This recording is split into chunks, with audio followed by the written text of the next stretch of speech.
and the microphone is yours. Okay, thank you. Okay, let's share. That one is up there, and I got to click one more button, share computer video, which I did. I hope we're okay. You hear me well, Sherwin, everybody? We do. Good, good. Have a lovely evening. Good evening, everybody. I had I may as well start from the first one here.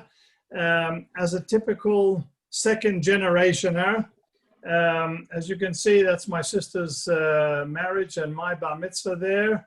And at the head table, do you notice anybody missing from over there? You're not able to talk, so I'll tell you that we never had grandparents, like many of us from Australia, from England, from Jews from all over the world, and hundreds of thousands here in Israel. We never had grandparents. So my four grandparents were all murdered in Auschwitz and Mauthausen. We'll see that soon. And as you can see, you can't see yet, but my father was the last one of my parents to pass away in 2011.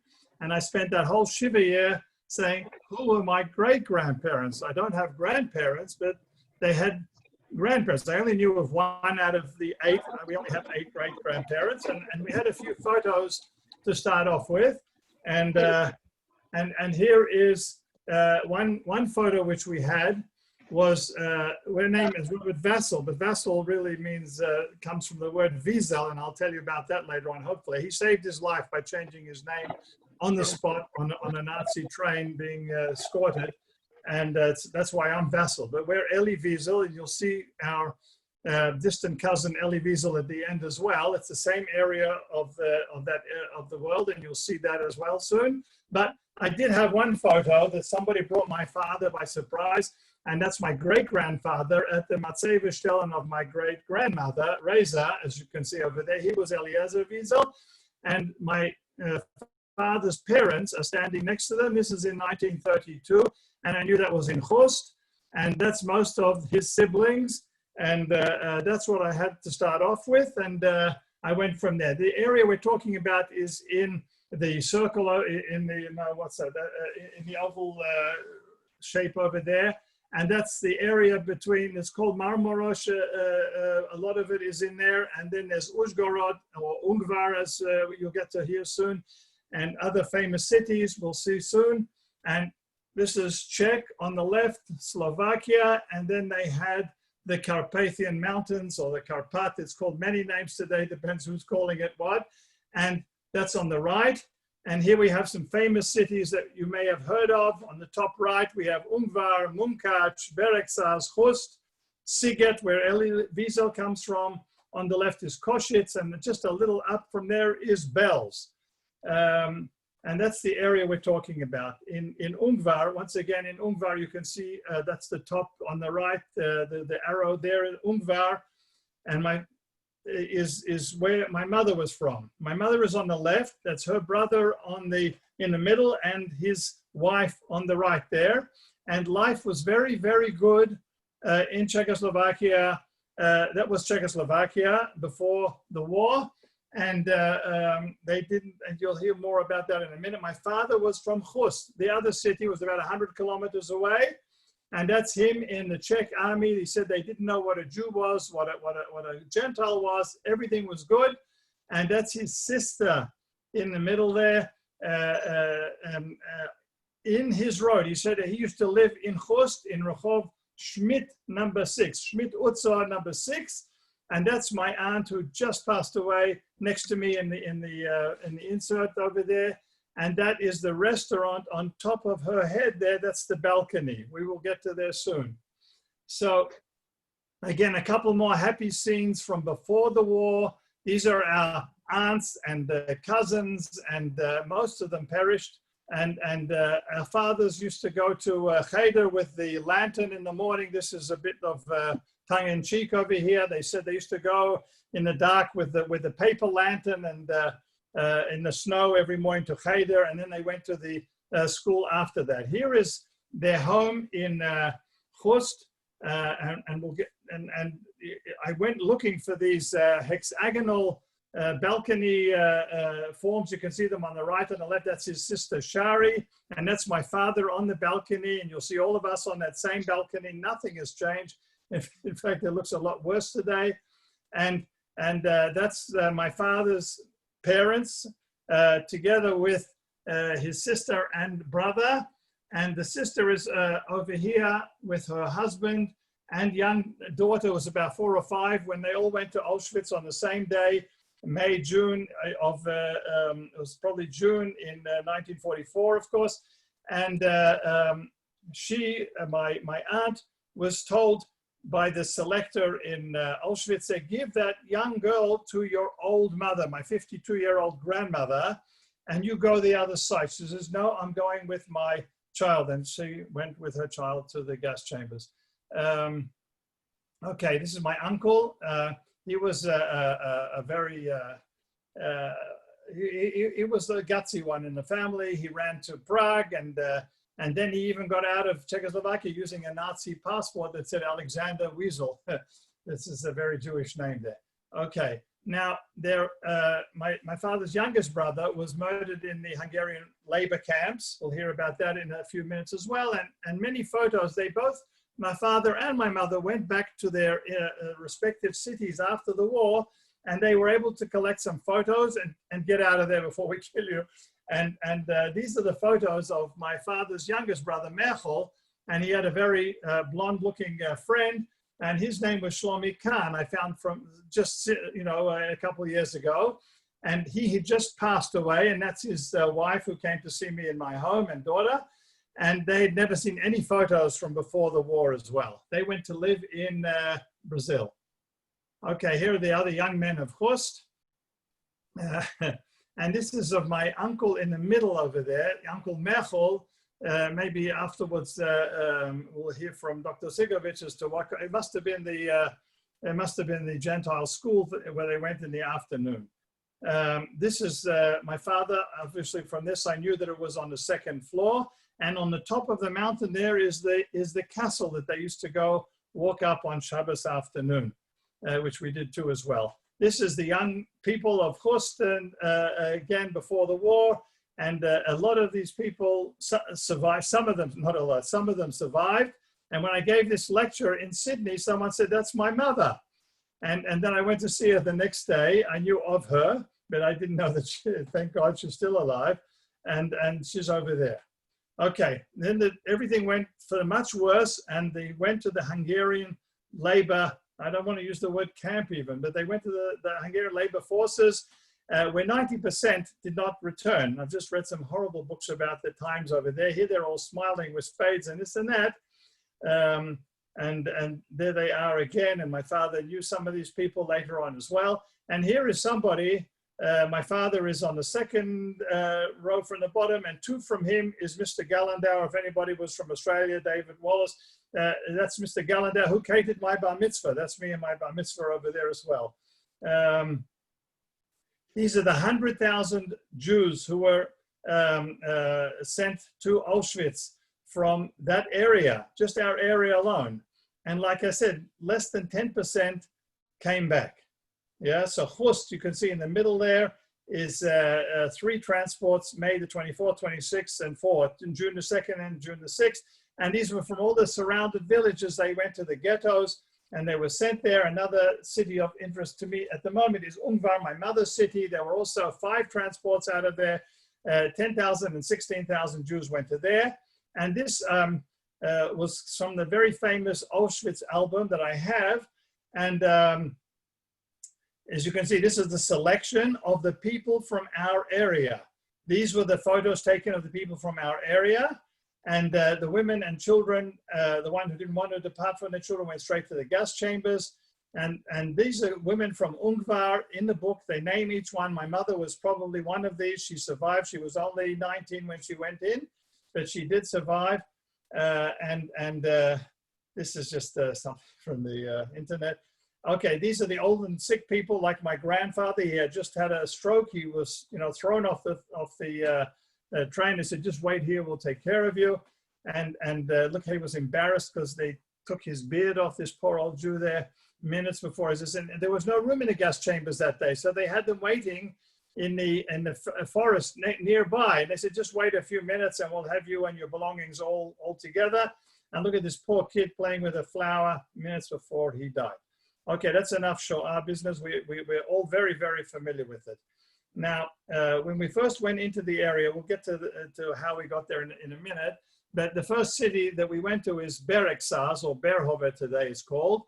And it's one of my friends told me that they used to take Jews who died and just bury them with all their books. Now, the books has unbelievable amount of genealogy data over there. Like in my own father, we all have them at home, where my father wrote down all of the birthdays and all the yortzites in the books, and you can get a lot of stuff from there. So they haven't destroyed all the books.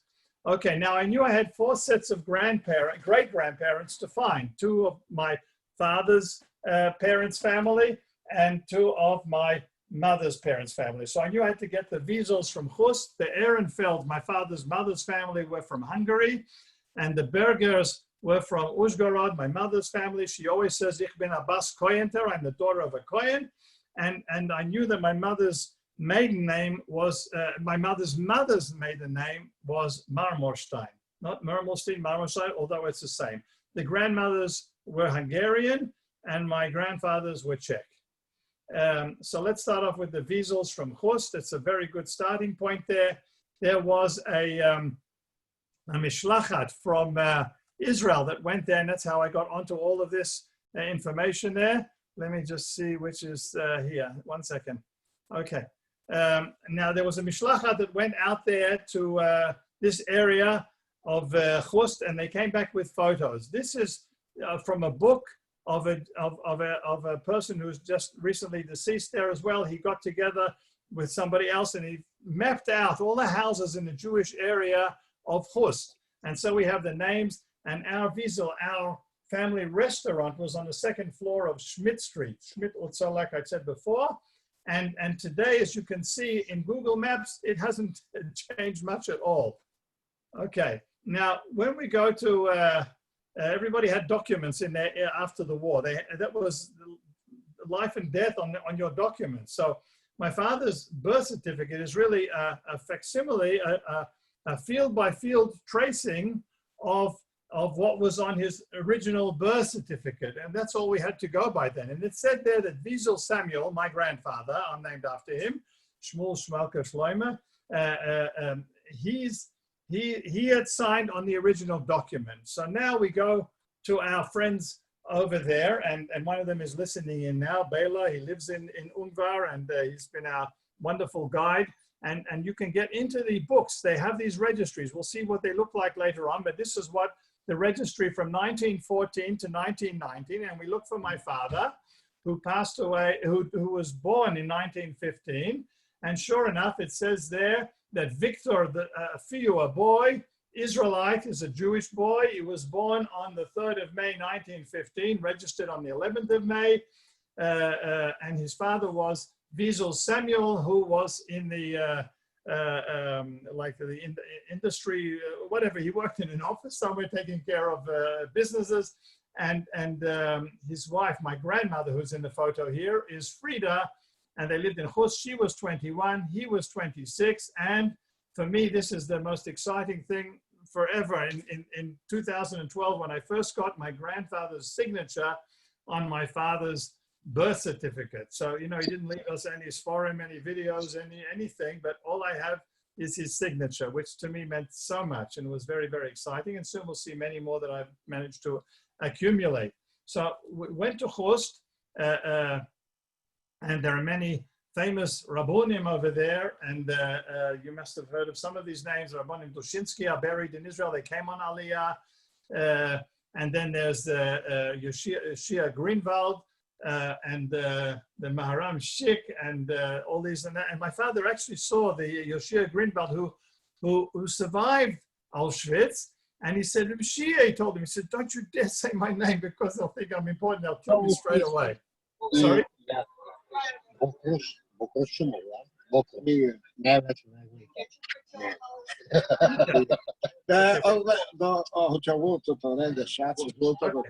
Okay, we got to Simon.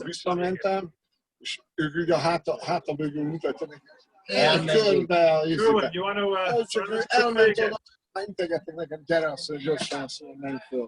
Bela, you're making too much noise.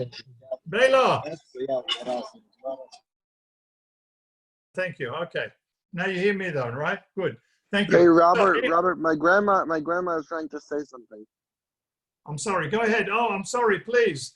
This very important. Go ahead. Turn off her speaker. Can you unmute Gisel? It says Gita. Can you see her there? Sure, when.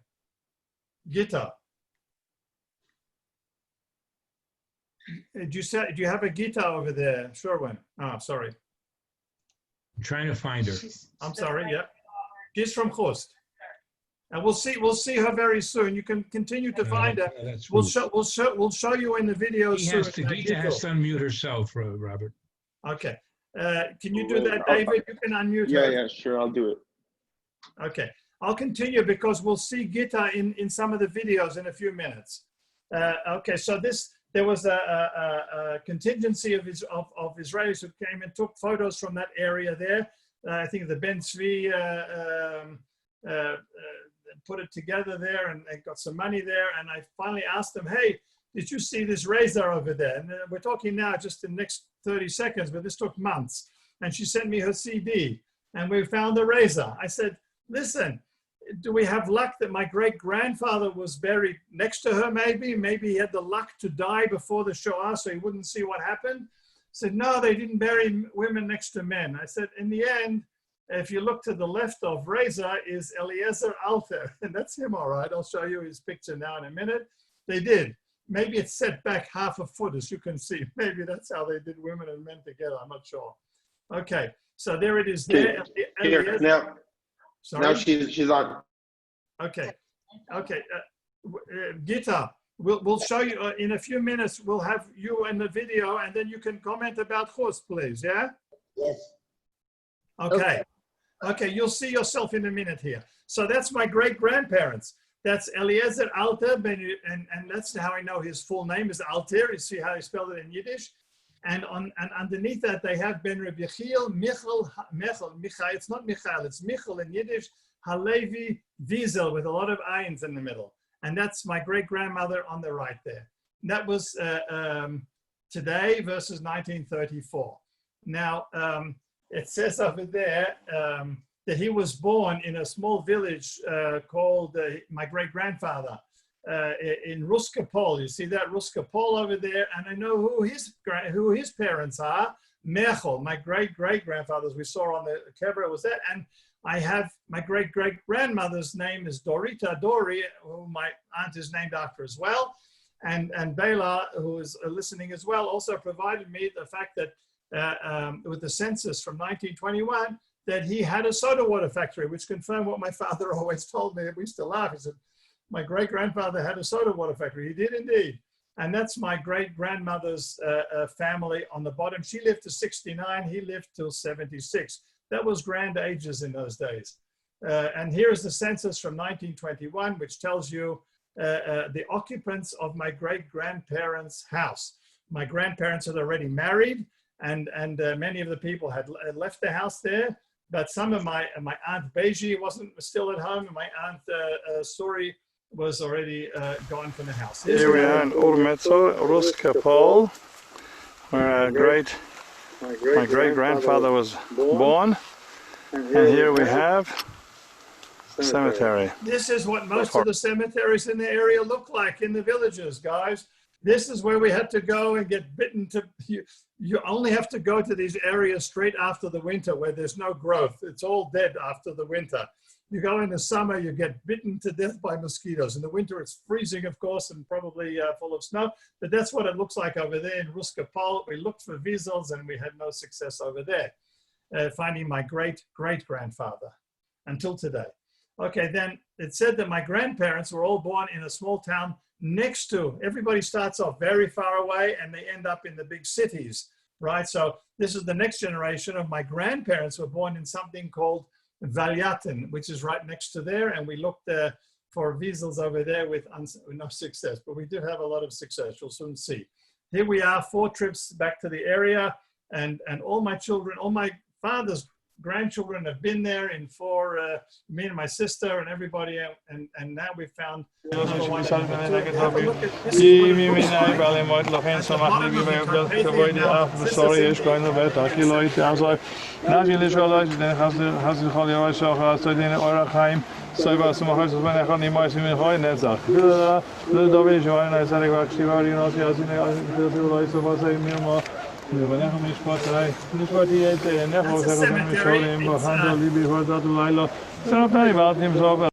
It was in terrible disarray and everything overgrown. And then money comes in from all kinds of terrific organizations who help the joint, and I don't know, and probably just people from the area, you know, who were from, who have roots in that area. You see the back, if we're lucky, and we were lucky here, the back of the grave say Vasl, so we know who it is. In Hungary, we weren't so lucky, but we were lucky in the end by other means, and I'll show you how in a minute.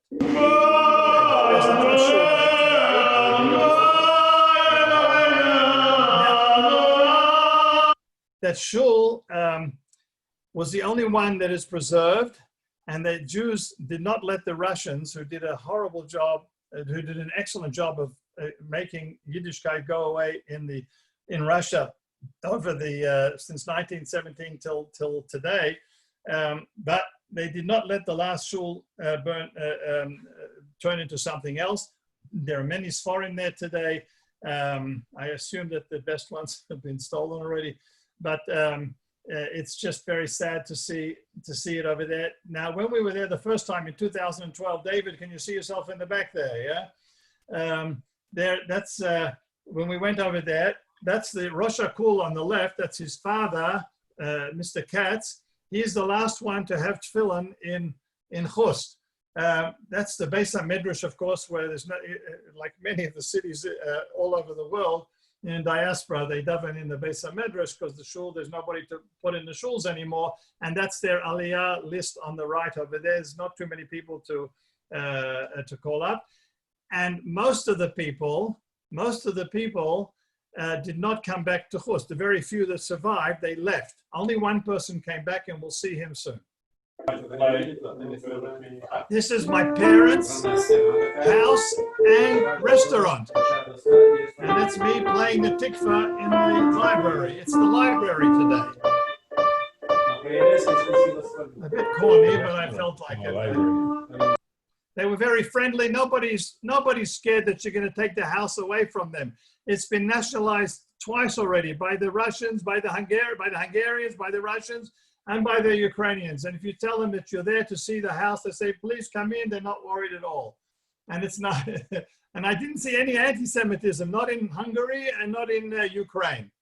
Surprisingly, I was prepared for the worst. You can ask them, where's the Jewish cemetery? Where is this? Where's that? And they all show you where it is. And there is plenty of anti-Semitism, and we read of it and we hear of it. I did not meet anything there at all. That's the entrance to where my father was there, and that's all of us there back again. And they had a restaurant. That's why I put that I Love Off the Square on the bottom there. But on the top, they lived, and they had the restaurant there as well. Now, there was one person who came back who just recently passed away. His name was Ishtaven or something, Pishta Klein, and he's the only one that came back. We asked him, why did you come back in Hungarian? He says, Huyavolt, I was an idiot. I shouldn't have come back over there. And Gittel also came to meet him with him there. And we went back one time. He has a whole lot of photos. And all these photos, again, are going to get buried with him or thrown in the rubbish. So I went with my 2 boys in 2014, and I took all these photos, and he told me who is who, and we put them all up on Kehillah Links, which is an extremely useful place to put them. And you'll see, you can look for your villages all over the world, in that part of the world. And I put them with everybody's names there as well. Penny's mother, about 10 years ago? More? 15? Okay, and here she is again. She came with it. We were honored to have Gittel with us Dr. Tsikovich came with us the first time, and here she is again describing they had a market for, not a market, a place where poor Jewish girls would come, and then we'd be taken into the homes of the families where they would take care of her and even get her married in the end. This was here, the girls' So how long did they take? They took it for like for 1 day, 2 days, or for months? For a year. For a year to live there. House is there. He was in our house 7 years. My mother married her off. She gave her Dowry. dowry. And They couldn't afford to keep them, so they wanted them to come to good Jewish families. Yeah. And in the 1921 census from my great-grandfather, the 7th person who had a different family name, she was the girl who was adopted into the family until they got her married off. There's no kosher food whatsoever anywhere near there. In Ungvar, there is Chabad. In Munkach, there was kosher food, but here there is absolutely nothing. And that's the hotel as it is today. It's called the VIP Hotel. Not a bad hotel, $25 a night if you're thinking of a nice vacation. There's horse, and they even, look how they even vacuum the car park. You want coffee? Okay. Station. This is the Horst railway station where they took all our relatives away in those cattle trucks. Saba and his grandparents from Horst into trains that look much worse and smaller than this. Okay. Gita, you want to say something about Horst, Gita? Megiad, was will ich sagen? Baruch, you have to look for Baruch and mute him. That's it, Baruch. okay, Belo. can I say something? Yes, please. You have to mute Baruch, please, if you can, Sherwin. You mentioned the Histerov, the last Histerov, Rav Grunwald, Yeshua Grunwald. And I heard, we lived, when we came to America in 1948, we lived in Borough Park, where he had a stable. He had a little shul there, and we were members of his shul, and we were very close to him, even in Hus. But I heard very recently that he was, he must have been, he was 31. He was born he was about 44 years old when he came to Auschwitz. And he was placed in a coal mine, to work in a coal mine. And somebody discovered, one of the other workers, slave laborers, discovered that he was Rav Shia Grunwald. And he says, you are Rav Shia Grunwald Nebuch, working in a coal mine with black face from coal. And he called out, you are Histeruf. And the roof said to him, shh, don't tell anyone that I'm Histeruf. Yeah. Just like with my father, same thing, yeah. But he was a rabbi.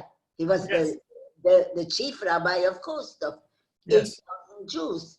Yeah, okay. He said, don't tell anyone because they will beat me up or they will kill me.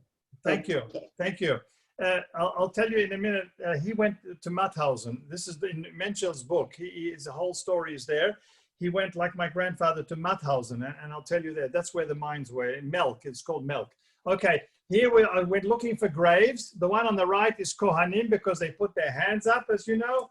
And the one on the left, it's a bit hard to tell, but if you can see the picture that the Levium used to wash the hands of the Kohanim, and that I'm very good at that. And there's not too many Kohanim, unfortunately, in our shul in the mornings, but we do have a minute, thank God. Okay, on the way now, we're going from Horst to Ungvar, my mother's city, and this is a typical shul of about 600 communities that there were in the area. Today it's a barn, yeah? I was dying to take the Magen David back with us, except it's very risky. When you go through from Hungary to Ukraine and back again, the first place they do, you go through the customs and they look through your suitcases, and and if you take something like this out of the country, you're in trouble. So I didn't take it, but I'm sure it's been taken by now. But something like that would be beautiful in a Jewish museum. Okay, now we're hitting Munkach. And Munkach, let me just see, that's what the, I'll just go up one. That the Russians tried to dismantle, and they did. The old Jewish cemetery in Munkach, they had lots and lots of bad luck, so they left it alone now. Now it's being reconstructed somehow. Now, Munkach is a city of contrast, as you'll see here. This is the Minchas Eliezer, an extreme anti-Zionist, and he let them take a video of his children's wedding.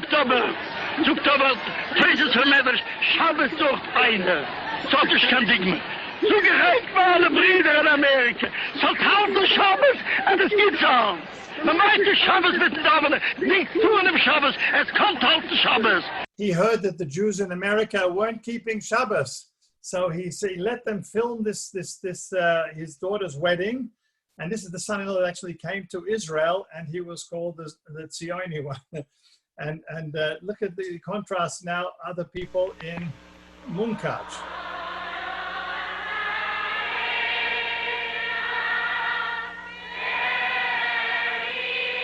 This is the gymnasia there.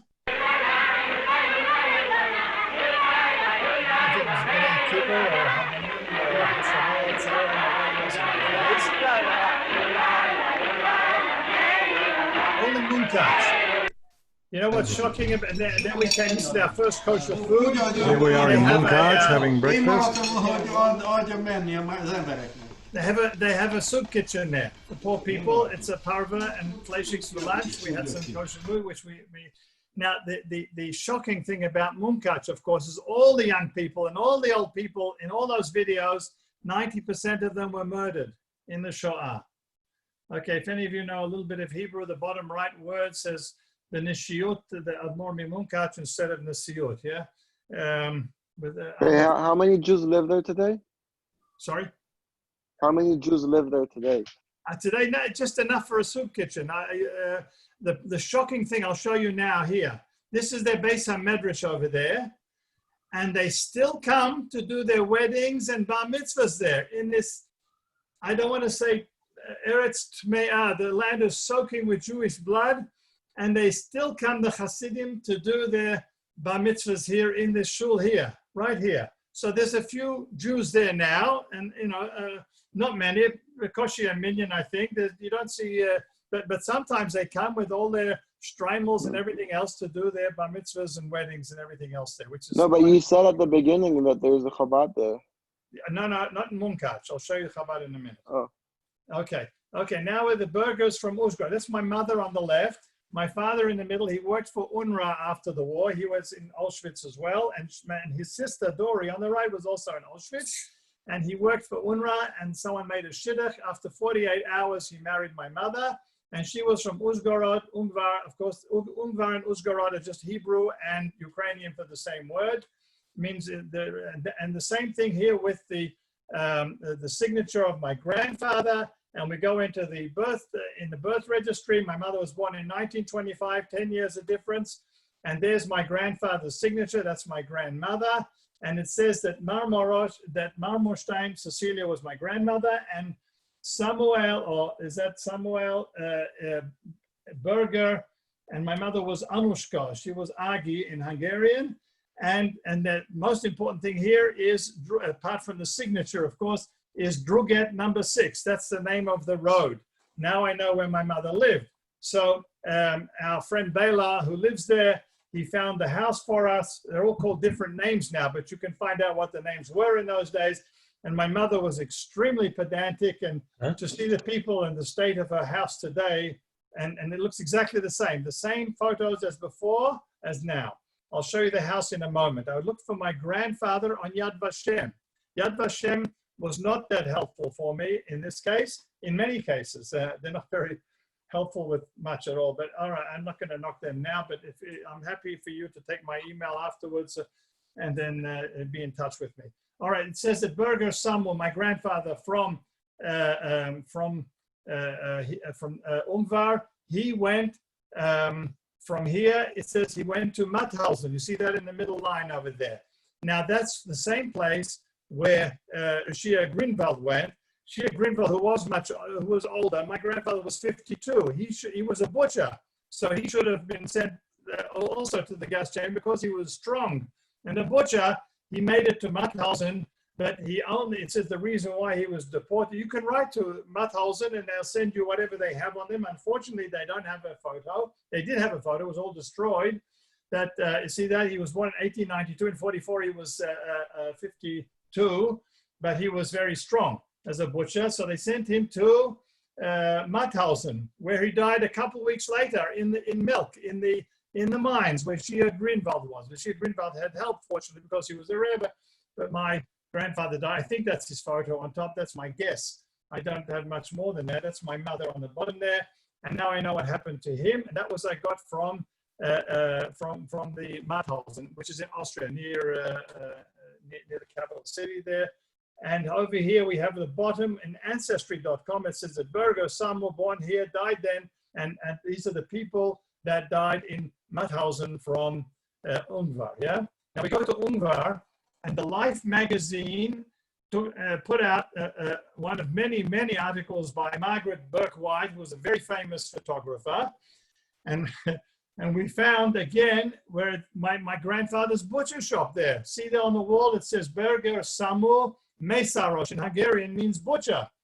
And we have my mother's friend who lives in Los Angeles until today, also a famous lady, made a lot of, made a movie about surviving the Shoah. And she told us that was what the store looks like then. And this is the store today. Of course, it's a shoe shop. You go in there and say, this was my grandfather's butcher shop. It doesn't really mean anything to them at all. And my grandfather and my mother's brother, there are only two of them. They both survived, luckily. He had a butcher shop in Los Angeles.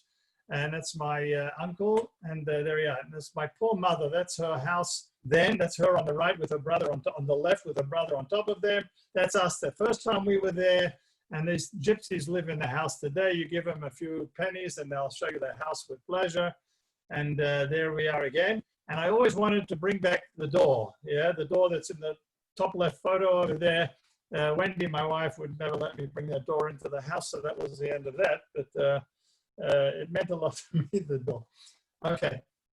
There was one main shul over there today, which was near the Beis Din and the everything else over there. There was a whole very strong Jewish kehillah over there, and Rav Klein, Asher Klein, and Menashe Klein was the Rav there of Beis Din, and that's the River Ung, and that's one shul that they didn't tear down because they made it into a Philharmonic hall. Luckily, I feel that it's very bad acoustics for a Philharmonic hall. It's very good for for a shul, but not for a Philharmonic. There is a plaque outside, and another famous person buried there is Rav Shlomo Ganzfried, who put together Kitzur Shulchan Aruch. That's his ohel over there. And the first time we came there in 2012, this is what it looked like. I was looking for a plane.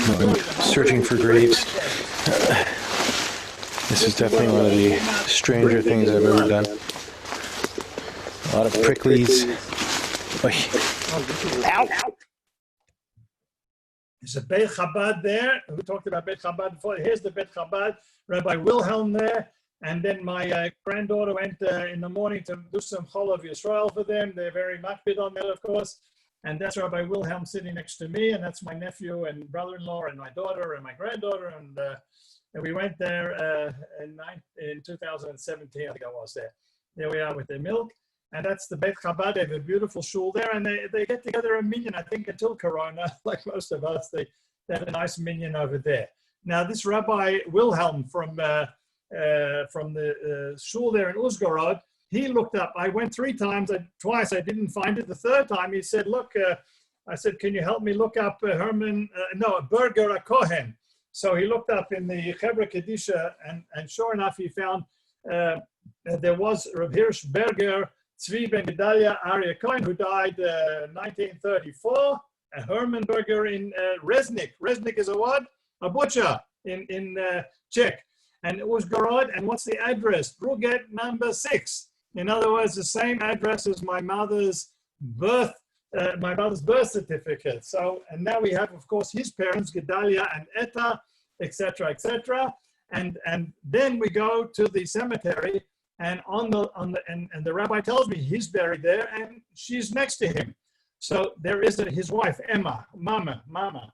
So until today, from 1934, it stands beautifully.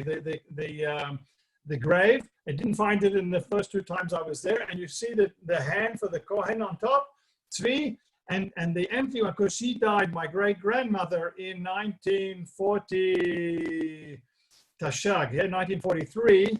They didn't allow to make stones anymore. The Nazis, the Hungarians had already come in to take that area of Czechoslovakia, and they were horrible.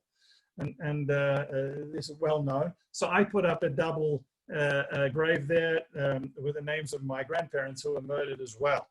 And of course it was near the front. And then, you know how you have these box of photos that never made it into the photo albums. My mother passed away in 1985.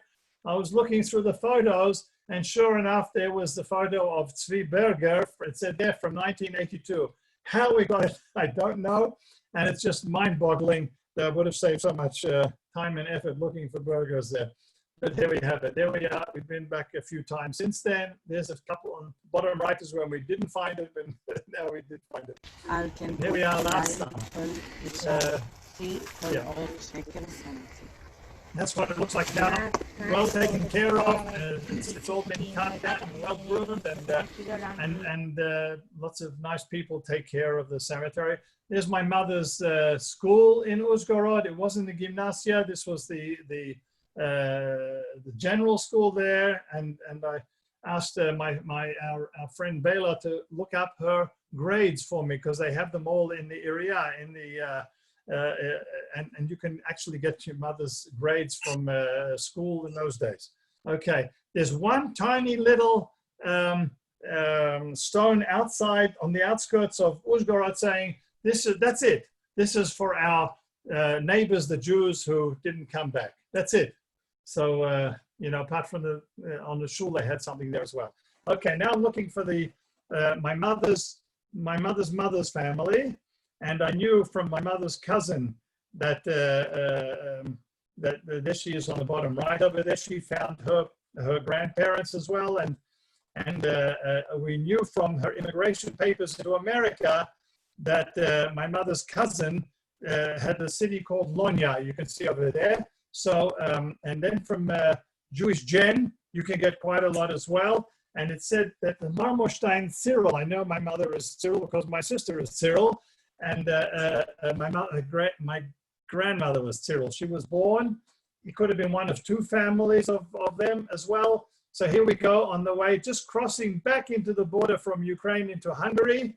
You can see that we got a ticket on the way as well. And now we're about to go and look in this Bela here, who's watching us with us now as well. You go, and if you have the right person who speaks nicely to the Hungarian woman, and the biggest boss is in there who's nasty, said, do you mind if we look in the archives? And we looked in the archives, and sure enough, which was very exciting for me, I had no proof until then. Here is my grandparents' registration, because my grandfather was from Uzhgorod, as Ungvar, as I told you before, but they didn't register the marriage there. They registered the marriage where the grandmother comes from, and she came from a tiny Hungarian village. So we go in there, and sure enough, there is my great-grandfather's signature, Marmorstein Zygmunt. Marmorstein Philip was his brother or something like that. And here are my grandparents' signatures on the right there. Marmorstein Silly, she was Cyril, and Berger Samuel, right? And it's at the Klein Emma, etc. So then I said, where is the Jewish cemetery? They said, go out to the forest. Like we saw before, this is in the winter. This is when you've got to go and dig up stones if you want to look for gravestones. So we went out there. And this is the first time that Bela was there for me. I asked him to go and have a look for it. There was one Marmorstein that was on top of the ground. And next to, we dig up last summer, and we found a Philip, the same Philip that was there. He is on top of the ground there, flat on the ground. And we found his wife, Marmorstein Filipova, which is his wife. So we went last time in 2014 with my daughter and granddaughter. Here's my granddaughter there. And with a lot of luck, we found Marmorstein Zygmunt, the same dates in the registry and the archive as is on the kever over there, right? And it says here, Yosef on top, but we knew his name was Zelig from his brothers and sisters that we saw in another city, and that's him. Marmorstein Zygmunt, with the same Hebrew dates as on the death certificates. Then this time I went back last summer with fourth cousins who we found through Facebook, who said, why don't you come and we'll find your great-grandfather, and he's one generation under me, right? So he said, let's come with us, and he did. And here we are digging in Lonya. Not Lonya. And poor Lisa, I broke her finger. For his wife, my last great-grandmother. And I said, so we went to the same archive place there, and we said, can we look? And I said, we found his grandmother's signature, his grandmother's birth certificate. And I said, you know, how is she your grandmother? She says, that's my mother's mother. I said, that makes you Jewish. And it doesn't interest the Czechs anymore. There's no God in Europe anymore. So but it was nice. So he came along there with his father-in-law, the complete Gentile, and they were digging with us, and we had a lovely time together. Okay, there he is, my great-grandfather and his death certificate, same dates.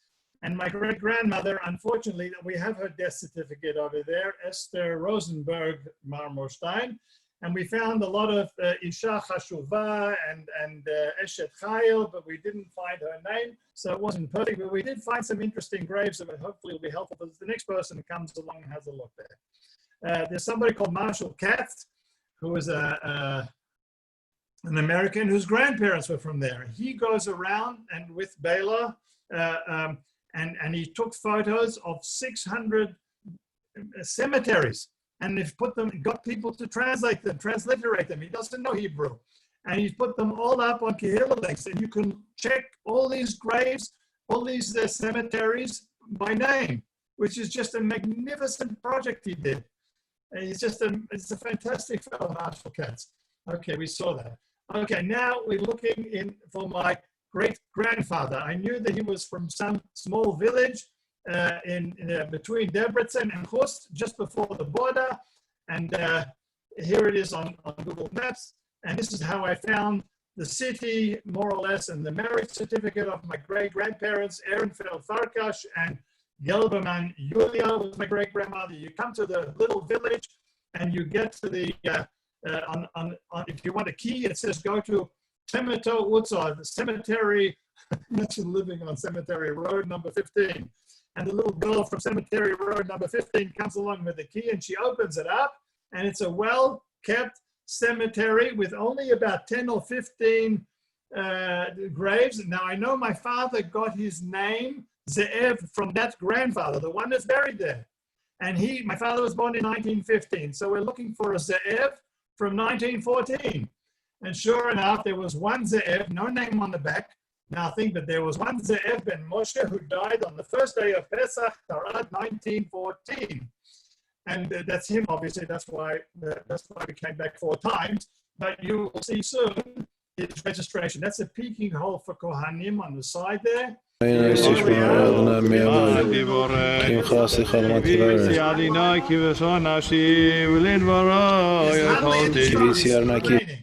that's his death certificate in it's the same, what's that, the 10th of April, 1914, is the same day as Aleph the Pesach Tarad. The difference between day and night, of course, is a half a day difference. And it says he was a koshmarosh, he was an innkeeper, yeah? In Yerovashvari is a small city. So that was a great success. The 8th one we knew who was. She was my great-grandmother who survived in a camp, so-called camp again in Austria with her. She came to Israel when she was in 1967. She died in 1967, at the age of 97. So she came to Israel in her 70s. And that's my mother on her right, and my father's sister on his left, with our twin cousins who live in Canada today. So here we are at the grave. It says that she died in 1965. I saw her at the end of 65. I was fortunate enough to come to Israel. That's my father at her grave. That's his grandmother. And the youngest grandchild of her is there with the dark glasses with her two daughters. And we have a kever avot to visit here in Israel in Ashkelon. They lived in Ashkelon. And that's Ashkelon from 1965. And there she is there with my mother. Fascinating. I have some other videos as well. We tried to build family trees, her with her daughters. That's my father's mother on the left side there. That's the only son they had. He died in the Hungarian minefields. There's the registration. Now, I want to know my mother's number. We're coming towards the end over here. Now, I want to know my mother's number. And so you can write to ITS, International Tracing Service.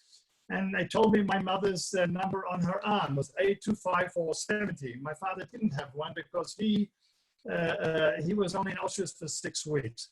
Now, my father, the people who survived these camps they were quick thinkers and they had luck. Because if you were slow or you didn't have luck, you did not survive. My father swapped his Jewish Magen David for the green Czechoslovakian communist for 3 days bread, yeah, the sign on his chest. And he had stood in line with all those people. And when he was standing in line at the appel, yeah, they called, in the morning, the person from behind him, the guy says, "I'm going to tell on you that you're a Jew." I would have died just thinking of this, scared to death or something like that. But then my father says, very quickly, says, "I'm going to say that you're a Jew and they'll kill us both." So he shut up, yeah, the whole time. And that's how he survived. You need luck and quick thinking. And even those with luck and quick thinking, most of them didn't survive. Okay, it says there that my mother, her destination, you see that desired destination is Palestine. You see that on the left there? That's in the DP registration record. I said, why did they write Palestine? That's what they all wrote, Palestine. They ended up in here. That's my father. That's his card from Buchenwald.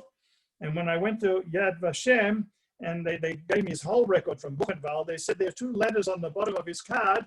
She said she only knows of one other person that survived those units, because my father said he was a watchmaker. So they said the person in Yad Vashem, that was unit for dismantling bombs.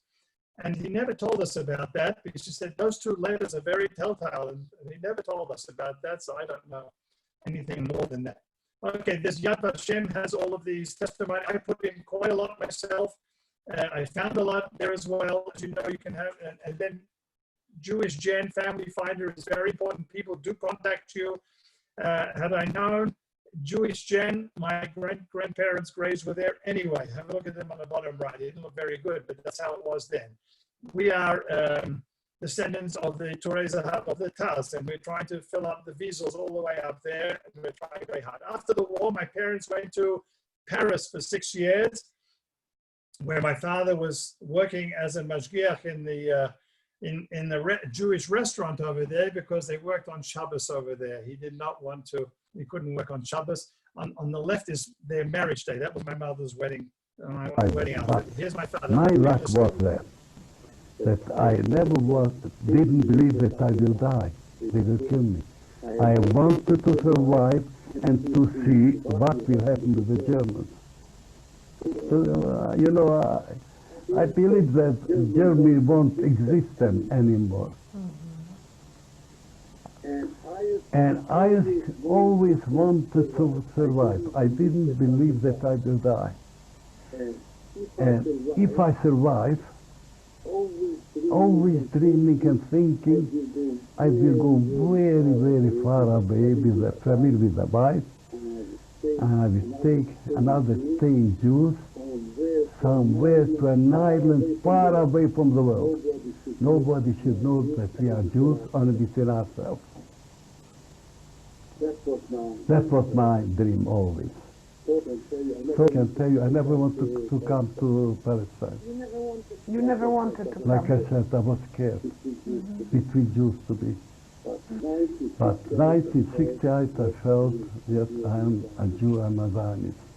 So I didn't want to go far away anymore.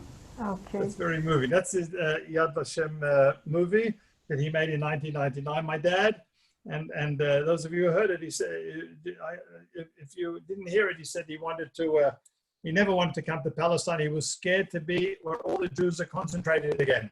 That's why he ended up in the end of the world in Australia, where I went to a very Jewish school. Okay, now in 2011, here he is at my son's, at his youngest grandchild's wedding.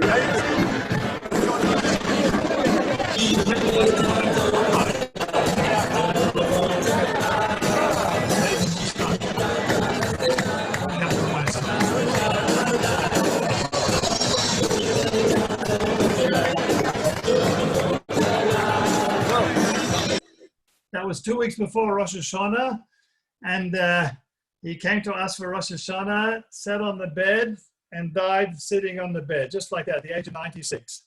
It was unbelievable. It was shocking for us, but he went very fast. Anybody recognize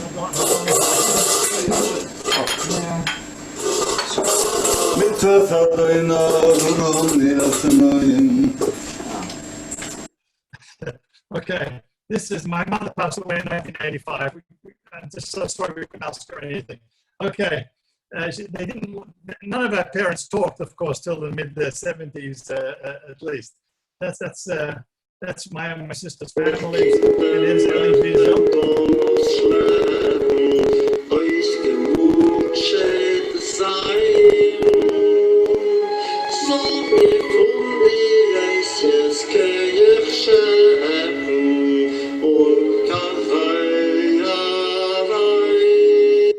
Okay, that's, I had to put him in. All right, you've got to find as many cousins and old uncles and aunts and get as much information as you can out of it. Here's my father's cousin I found in Budapest. And we filled in family trees as much as we could and as fast as we could, and haven't done a bad job. I was looking for my 8 great-grandparents. As you can see on the right, I have 13 out of 16 great-great-grandparents. Now, I thought that was pretty good. And my wife's family, there she is there. Her father passed away in 67. Unfortunately, her mother, Alea Sholem, passed away just 2 weeks ago. Now, she comes from Pizarro family, the Sfaradim, who came from all the way from Spain to Portugal, to England, to Australia, to New Zealand. And there they are. We can trace them all the way back to 1607. So, you know, I thought it was a big deal that I could get back then. They do much better than us. Now, there's a lot of people, everyone says, I'm a direct descendant of this and that. I'm not going to say who, because that could be any one of you. But there's a lot of research done there, and people dug up, for example, everyone says I'm from the Maharal. So there's a 100-year mistake with people who claim to be from the Maharal there, and this is the proof for it. I'm happy to provide it for all of you. Everyone says I'm direct descendant of Rashi or from King David. There's 33 generations missing, 970 years of people who said they're direct generations. For example, another example is my great aunt. She registered her birth and her marriage on the same year, because otherwise she couldn't register her marriage. And she didn't get married when she was 1. She married when she was 20 something. Okay, if you want to, this is the last 2 slides. If you want to do's and don'ts over here, there's plenty. You can contact me. I can give them to you over there. You need luck, determination, and perseverance, and lots of time. But if you find someone that says, I'm going to do it all for you, just be very careful here. That's pretty much all I wanted to say. There's my, did I have it now? This is my email address. You can all email me or get my, through Sherwin, you can get my phone as well. But if we can get Gito to say a couple words, Dr. Tsikovich, who survived Auschwitz. I finished my lecture. Is that okay, Sherwin? And we can ask Gito to talk a few words. Sure. Okay, once again, she was in Auschwitz, and then she went on to become a doctor of psychology in America, and now she's in Israel, and she is unbelievable, been countless times to Auschwitz, back to people, and she works with Amcha today. Go ahead, Gita, please. I don't know what to say. Tell us. I have all my admiration for you because you took all the efforts to dig up your ancestors' records. We didn't do anything like it.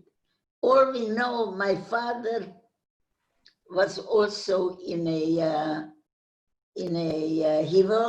was chosen immediately, selected to work in a coal mine, which was in the surroundings of Auschwitz. And the day that my mother was taken away from us, she was with us for 5 months. Every second of those 5 months were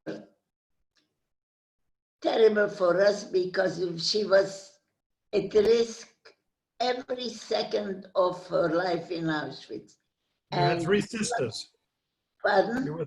You were 3 sisters together. No, just 2 sisters. 2 sisters, I'm sorry. One sister was caught by the Hungarian gendarmerie the day the Germans came in Budapest. They were in Budapest. My father was a Zionist, and he sent them. He had a certificate to bring his family to Palestine. My mother refused to go. But my father sent the 2 girls, they were teenagers, to Budapest to learn something, so that if we do manage to get to Palestine, they should be able to work. And on the day that the Germans came in, he sent a telegram.